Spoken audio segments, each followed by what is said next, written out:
Selfie or science? Critics slam marine biologist for posing next to a dead great white shark, but her colleague says it was done to show the creature's size. A photo of a smiling woman posing next to the carcass of a dead great white shark that washed up on a California beach over the weekend has sparked widespread condemnation on social media.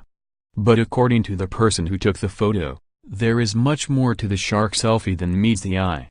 Giancarlo Thomae, a marine biologist from Aptos, California, tells the Sacramento Bee that he asked his colleague to lay down next to the massive dead sea creature on Sunday merely to show its scale. The shark, a juvenile male measuring 8 feet, 9 inches in length and tipping the scales at 500 pounds, washed up on the beach at Seascape Beach Resort near Aptos at around 7 a.m. on Sunday. Thomae and a colleague were called to the scene to investigate the grisly find. Thomae says that with the morning tide rushing in, he was concerned that the carcass would be washed out to sea before they got a chance to take all the measurements and examine the creature, so he asked the other scientists to get down in the sand and provide scale.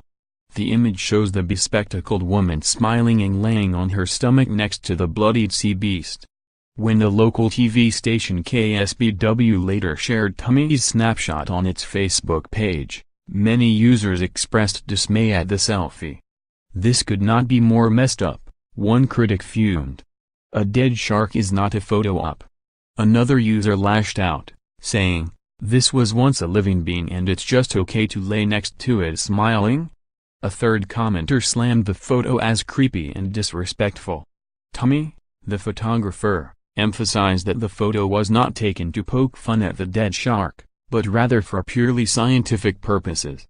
After registering the creature's size, Thomae and his colleagues were able to move the hulking 500-pound shark away from the water, then loaded it onto a truck and transported it to Long Marine Lab, where a necropsy will be performed next week to determine the cause of death.